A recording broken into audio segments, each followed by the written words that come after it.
Well, I've been blessed here. So I've been head coach for 7 years, and 5 of those 7 years we've opened with a Big Ten opponent. So very familiar with this process. My first season was the Ohio State Buckeyes back in 2017. So challenging, yes, but I would say it forced you to grow up real fast. And so the urgency that the offseason is impacted by this reality of who you play September 2nd to open the season, I think it helps you. It helps you grow. It helps you have that attention to detail at a high level. Everybody's excited about the start of the season, but I think when it's that kind of an opponent, it all gets raised to another level. So our team knows that. We understand that. There's an urgency that our staff has because of it, and fall camp is affected by that in a very positive way. So it's a challenge that we embrace without question. Yeah, I think that it was something that we as a staff collectively identified, trying to create, explosive plays. When you think about the game of football, and there's two real, stats are stats, but there are two ones that really matter, and that to me is, can you protect the football on offense? Can you create takeaways on defense? So that turnover ratio is one, and then the explosive play ratio. How many can you create on offense? How many can you prevent on defense? And so we're not creating enough of those on offense, and it's hard to drive the football 75 yards on the defenses in the Big Ten. So I wanted to get some more receiver body types to help create more explosive plays. So that was by design.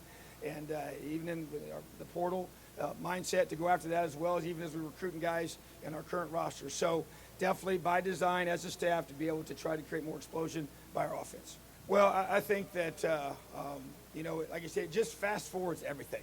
It just causes you, and I get it, certain opportunities, you can kind of have a chance to slowly build up to a game like that. We don't have that luxury. And so everything is geared around that. So I think that once you get through that process and you have a chance to prepare for that type of an opponent in that situation and knowing it's going to happen, because you think about this, our sport, we don't have any preseason games, and you have two scrimmages that you have against your own teammates, and then we do a mock game the week before, and so that's just simulating situations, but you're not playing somebody else. And so to be able to have that, where you go from that to having to play such a high-level opponent immediately, it's challenging. We have some young guys, you have some new guys, you got to mold them together because best team wins on game day. So just trying to build that best team. So as we go through, you got more probably focus on game-like situations than ever before in that window of time. But like I said, once you get through that and you have that opportunity, man, it really allows you, I think, to have an advantage, in weeks 2, 3, and 4. Well, I just think, I'm a defensive coach, and so by trade, and I just know it gives us trouble. Anytime a quarterback can extend plays, and it's usually those when it's not, scripted, when they can be able to create, elongate, put pressure on your secondary, and be able to beat you with his legs. You have to account for him in your pressure. Whether you got to spy him or whatever you need to do. So I think anybody, and I think moving forward, that's really what we want to be able to have at that position, to be able to extend those plays. So yeah, I think it's a variable for sure. But at the same time, once you pick who that individual is, you got to make sure you're building, everything around them for they can be at their best and they can be able to be comfortable. And obviously, whoever it's going to be is going to be, a younger guy that's going to have to grow up really fast. So, but I think that ability to extend plays, I think we're even seeing at the NFL level how valuable that can be. You keep that guy healthy. It's obviously an extra weapon that's very effective. Well, for me, I chose to call it a year ago because I felt that was best for our program at that time. But I had not called it, obviously, with all the different things that are going on and with the portal and the NIL and just the complexities that you now deal with, even at a higher level in that position. So I just felt very strongly as we went through that process, and I'm glad that I did it, but obviously feel like that we need, in order for us to get better and move forward, I wanted to bring somebody in to be able to call that, And so I'm really excited about Matt. Known him for a long, long time, and Coach Kett's the one that really, brought him up from a GA to a position coach to his coordinator there in their program for many years, and so very close with him, and that was a big influence on me. But I feel like that it's important for me to become the best head coach I can be, the best, game day, manager of the entire game, both sides of the football and special teams, for me not to be focused in to call on the defense. And so I'm excited about that. I think it makes us better, and I'm excited about what he's brought to our program. And so, but this is a situation where he came to learn what we do.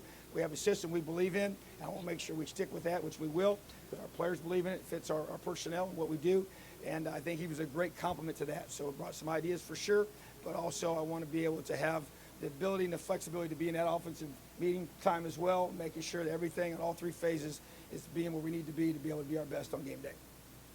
Well, it was a huge focus for sure, and then Bob has a tremendous track record and in our conference, and so I've already feel like we've gotten better, some certain things that he's brought, and getting Matt Bedford back is huge, and losing him week one was a big blow to us. He was our best offensive lineman, and getting him back, and he's back to 100% now, which is exciting. I'm very excited for him. But I think the whole group, just to be able to mesh them, he's been with them all spring, being able to bring in his thoughts, his ideas, the toughness that he brings, just the attention to detail, the way he coaches them, and just the relentlessness of the way he approaches offensive line play. So it's a huge part of our team. We know that. I know that. We understand that. It's been something that we addressed, obviously, and those guys got to step up. Got several guys that play a lot of football at that position for us, and I'm excited about that group leading the way on our offense. Well, it's going to be by design without question. Getting Cam Camper back, losing him last year was a big blow as well. And so having him back healthy is going to be huge to be able to take some pressure off a young quarterback. And the backfield as well. Josh Henderson, I'm really excited about him. Christian Turner, another player we brought in through the portal, that I think we have a very, very strong running back room and have some flexibility, some different body types there, different body types at receiver, as was already mentioned. And to be able to create those explosive plays, to be able to take some pressure off us having to drive the football. But we want to be able to do a good job of being able to have a system where our guys feel comfortable, and whoever that quarterback is, that they can maximize their strengths. And so at the end of the day, it's being able to take your roster, maximizing those guys' skill sets where they can play their best football and be very, very productive. And at the end of the day, we got to score points. We got to score touchdowns in the score zone. We got to do a great job of staying on the field and playing team football. Well, I think when you look at, bringing in UCLA and USC, that's pretty exciting. That's awesome. We bring 2024, UCLA comes to us. 2025, we get to go out to California to play USC. Last time we played the Trojans, O.J. Simpson was their tailback. So bottom line is new opportunities, great time to be in this conference. You're going to see equitable schedules where teams are going to be playing teams more equally across the conference, which I think is a great thing, and that excites me as well. And playing some different teams on a more consistent basis. And so, but you look at it, though, there's a lot of great football teams in this conference. And so everybody's schedule is going to be tough, and I'm excited for the future of the Big Ten Conference.